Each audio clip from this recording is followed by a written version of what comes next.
This is a short version of the recording for the Unit 1 practice test on metric and motion. So these are vectors here: velocity, displacement, force. These two are not temperature and time. You cannot attach a direction to them.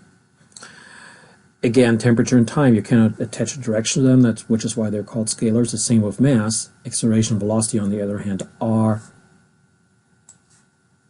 vectors because you can attach a direction to them. Okay, this one is about significant figures, something that you will find is going to haunt you the entire course and beyond, and it comes actually from everyday language because we use significant figures in every day. Read through these here carefully and you will see that the first one here won't make sense. We're not talking like that. Well, this one here does. Notice the word about in here. Actually, it's slightly off the screen there. Notice the word about. Same thing here. Here's the word about. Where'd it go? There it is. A little bit off the screen here. There we go. And so this makes sense. The first one doesn't. This one again doesn't make sense. This one makes sense. And then this one makes sense. And when you write down these election results, you actually have to give it a lot of significant figures. And the last one also makes sense because that race was so close. Okay, significant figures here, when you do the calculations, adhere to the significant figures that are already given. So 835 kilometers already restricts the result to 3 sig fig, and then depending on which conversion unit you use between the metric system and the American system, you come up either with 519 miles or 520 miles. For all of this, if you want to have much more detail for any one of these problems here, go to the long version of my recording for this practice test.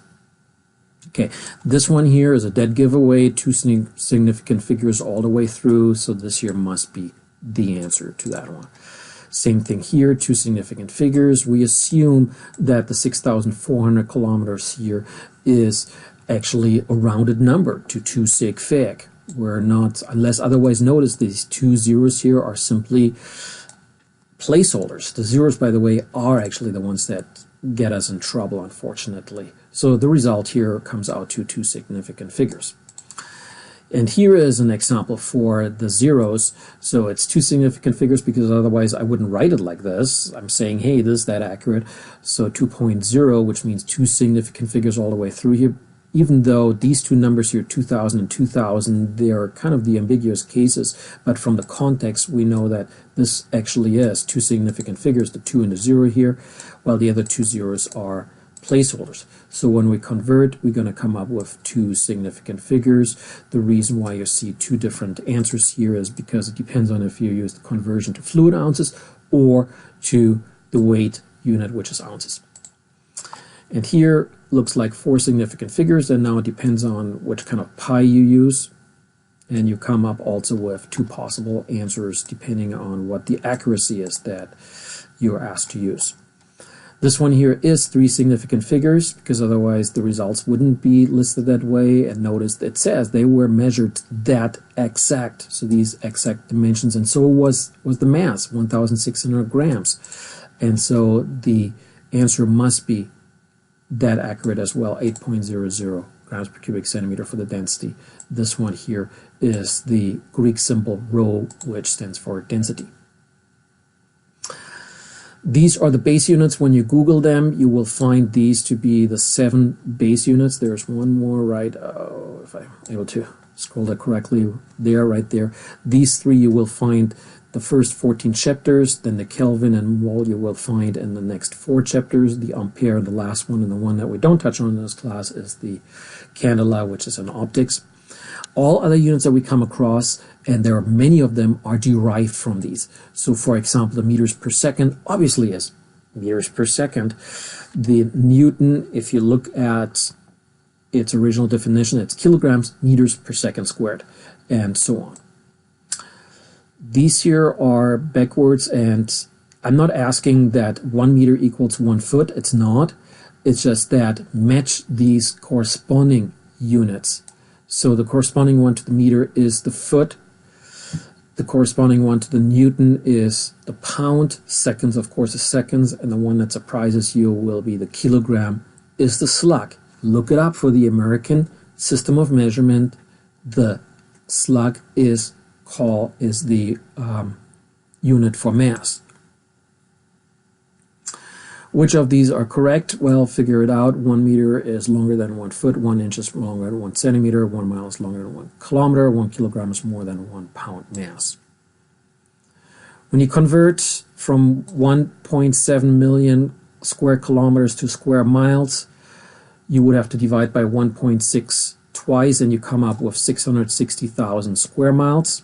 And when you compare that to Germany, then Germany's area is 5 times smaller than that of Alaska.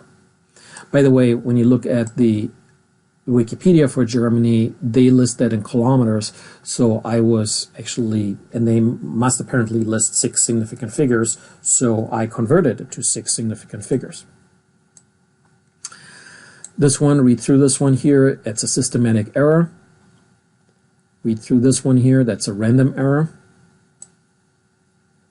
For the temperature conversion between Celsius and Fahrenheit, the negative 22 degrees Celsius actually is the coldest temperature that is measured in my hometown of Berlin, negative 4.4 degrees Fahrenheit. Of course, you can't really compare anything in the world except Antarctica to the record low temperatures we have in Alaska.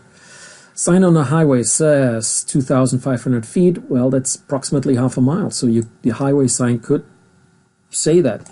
Sure, this one is too fig, but you wouldn't list on a highway sign 0.47 miles. You would list 1/2 mile. Look at these here. Try to plug in numbers. The first three actually, the first three actually make sense for this kind of equation. Distance equals velocity times time. 50 miles per hour times 3 hours is 150 miles. But I'm asking for the ones that don't make sense. Try to plug in numbers in these two here, and you will see that the numbers don't make sense, the units don't make sense. The last one, by the way, is a rewrite of the first one. You can see that the t and the v are just exchanged, which doesn't matter when you multiply. When converting very, very, very quickly, I do that in class quite often, that we're doing all the calculations in metric, but I want to make sure that people understand, hey, 100 meters, that means 300 feet. Notice that I used the 3 to convert. Or when I say, hey, this is 150 kilograms, well, it's 300 pound mass. I don't need to have the more accurate ones when I want to do something very, very quickly. These ones are the most accurate ones. And if you want to have it not as accurate but still fast, you do this. But if it's really, really quickly, go with these. Okay, scientific notation. The nice thing is we're not going to do scientific notation, or very little in this class. I think there's only 1 or 2 instances that we come across, which means for the rest of the semester, we're not focusing on scientific notation at all because our numbers are kind of nice. But of course, significant figures, I'm combining these two here in this exercise. So use scientific notation and significant figures correctly to come up with these answers here. And as you see, I gave them away here. But please look at these as well. Vectors, again, we're doing very little with vectors in this class. There will be one lab that we're going to have vectors with. But other than that, I'm just going to give it away here. If you added vectors graphically tail to tip, you will also find that in the book, but also very little. That one here looks like two significant figures. 49 meters per second divided into 21 meters will give us 0.43 seconds. Airplane flies at a speed of 100 kilometers, so subtract 10 kilometers per hour, so 90 kilometers per hour. That's what I meant to say, kilometers per hour all the way through. Measurements, 2 measurements necessary for calculating average speed are distance and time. There you go. While an object near the Earth's surface is in free fall, its velocity increases. Free fall means that in the absence of air resistance, we do that quite often in physics because air resistance throws in something that makes the calculation very complicated, and in the basic physics class we just like to use the most simple equations. Even though distance equals 1/2 acceleration times time squared sounds difficult, but the alternative with air resistance is really, really rough. So we like to, for computations especially, like to throw air resistance out. 12 seconds after starting from as an object, falling freely will have a speed of, well, 12 times 9.8, or 12 times 10 is 120 meters per second, or 117.6 meters per second, rounded to 120. So this is the correct answer. You will notice in the book we're allowed to use 9.8 or 10 for a freely falling object. And I allow you to do that as well for these computation problems, unless otherwise noticed, but it doesn't happen very often. 60 kilometers per hour in 10 seconds, so the acceleration comes out to 60 divided by 10, which is 60 kilometers per hour per second. Notice that acceleration is a change in speed over time. That's why I wrote it this way, kilometers per hour per second. You will see quite often meters per second squared, but that's an abbreviation for meters per second per second. All right. Acceleration due to gravity of the ball is always downward. So on the way up, gravity is slowing it down. On the way down, gravity is speeding it up. Air resistance is always slowing it down because it's always opposite the velocity.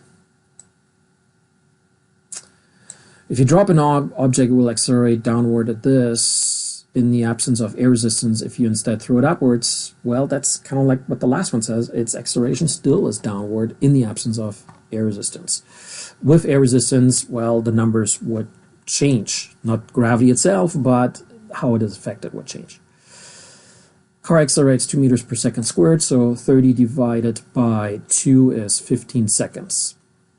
That's how long it takes to accelerate from 0 to 30. 30 meters per second, by the way, is roughly 60 miles an hour. So at the very top, the velocity is 0 when you throw something up, and the acceleration still is negative 9.8 meters per second squared because gravity didn't turn miraculously off. And if it was turned off, then the object would just hover up there, and it doesn't. It falls down. The acceleration is always the negative 9.8. Okay, on this one here, look at the calculation that I give you here on the correct answer. So shooting it across is 100 meters, but shooting it upward, well, due to the shot, it's still 100 meters, but gravity is trying to pull it down, so not only does it make it slower, but it's also decreasing the distance, and that's why you have to subtract 4.9 meters from the 100. Car maintains a constant velocity. Well, the constant velocity means that there is no acceleration, so acceleration is 0. Heavy object and a light object are dropped. The heavy object reaches the ground at the same time as the lighter object because neither one of them experiences air resistance, so they both fall at the same rate of negative 9.8. So here in free fall, so air resistance is turned off, and again the book allows us to use either 10 or 9.8. Here it's nice to just use the 10, so a negative 50. A second later it will be negative 60, another second later will be negative 70, and so on. And that is the short version of this recording for the Unit 1 practice test on metric system in motion.